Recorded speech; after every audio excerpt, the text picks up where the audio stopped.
As four-year colleges and universities look for ways to boost enrollment and reach underrepresented students, a growing number are focused on community colleges, transfer students who tend to be racially and socioeconomically diverse.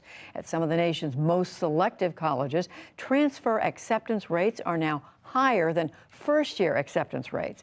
But many community college students still struggle with the transfer process and completing their degrees. Special correspondent Hari Srinivasan reports for our series, Rethinking College. Being a transfer student comes with struggles. It's been a topic on social media, YouTube. Not everyone is going to transfer well. There are some problems with community college that I feel like TikToks. about. One, transferability. And even an NBC sitcom. Will you two be attending tomorrow's transfer ceremony to send off all the students leaving for so-called real schools? The community college transfer process is often a bumpy ride. Most students at a community college want to earn a bachelor's degree, but very few do. According to the Community College Research Center, out of every 100 students that want to, only 31 will transfer to a four-year institution, and only 14 will complete a bachelor's degree. One of the biggest hurdles, transferring credits. Students typically lose about 40% of their credits when they transfer, often due to not taking the right courses for their majors, or the four-year institution not accepting their credits.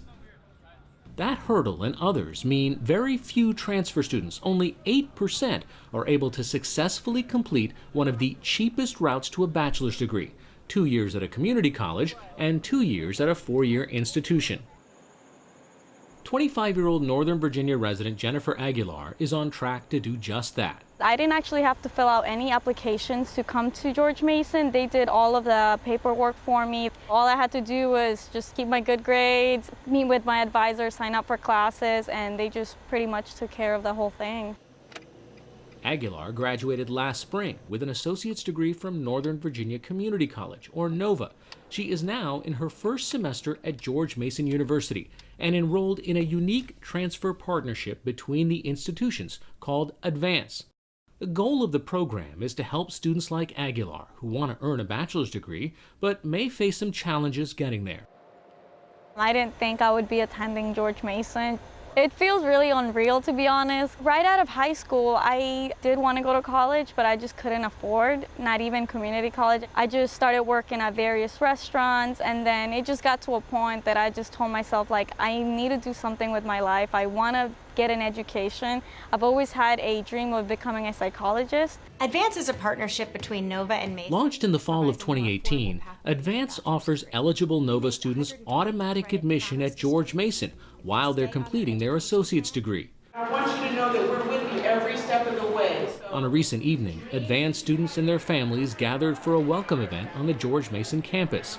Advance is one of a small but growing number of dual admission programs around the country between 2-year and 4-year institutions designed to ease the transfer process. But NOVA and George Mason have implemented a number of other supports as well, including 87 academic pathways or majors that allow advanced students to earn an associate's degree and a bachelor's degree in 4 years. That educational route saves advanced students about $15,000 compared to students who spend 4 years at George Mason. Special financial aid for advanced students helps reduce those costs even more. At its heart, Advance is about making transfer effective.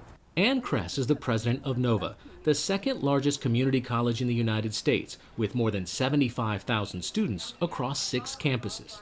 When you look at our partnership with Mason, even before Advance, we sent the majority of our transfer students to Mason. When you looked at their ability to graduate within 2 years after transferring to Mason, it wasn't what it should be.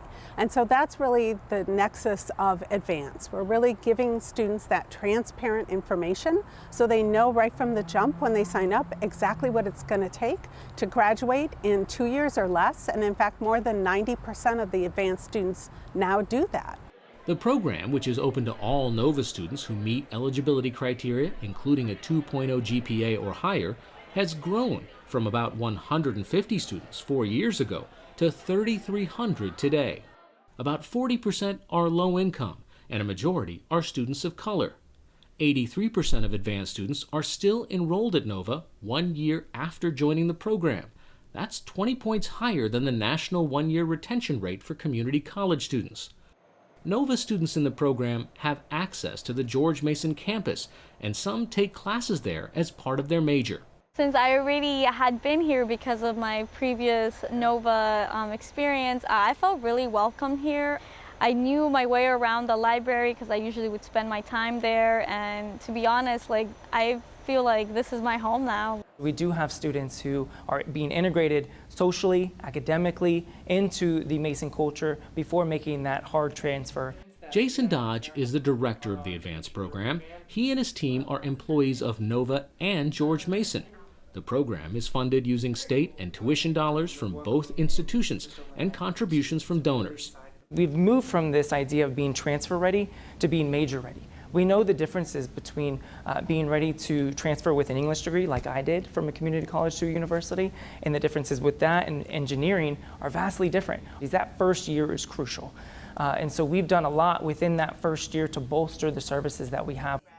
Those services include regular meetings with advanced coaches who help students navigate courses and offer supports for challenges outside of the classroom. So what did you do in that moment where... Sabri Stewart is one of those coaches. Today, she works with more than 500 advanced students. But about 10 years ago, she was a student at Nova who found the transfer process difficult to navigate. I was low income, so I really wanted to make sure the money that was going towards my classes was going to count and it would transfer to a bachelor's degree. I work with a huge population of low income students at Nova, and I think it's not only understanding what that means from a financial aid standpoint, from a credit standpoint, but from a life standpoint. I understand what it's like for them to have to work to pay the bills or to contribute financially to their family and the weight that they carry with that. One of the most important ways students are supported is less visible. We actually have enough courses to fill that pathway. Faculty collaborations and meetings. We needed to free up those 3 credits and wanted to give them more hands-on. Like the one between Amy Richardson, an assistant professor of engineering at Nova, and Colin Regal, an associate professor of mechanical engineering at George Mason. These meetings have been essential. That's according to Gregory Washington, president of George Mason University. But he says it's not always easy. It requires people to sit together in a room. It requires people on both ends to modify classes, to make them work together. So all of those hurdles are real ones. But if we provide the proper pathway, they actually can achieve and they will be successful. We can say that we've learned that. Jennifer Aguilar says after she graduates, she hopes to get a master's and possibly a PhD. There's not a lot of psychologists that speak Spanish. I can bring out my Spanish and help the community and just help people like me. George Mason is currently expanding the advanced model to other community colleges around the state. For the PBS NewsHour, I'm Hari Srinivasan in Northern Virginia.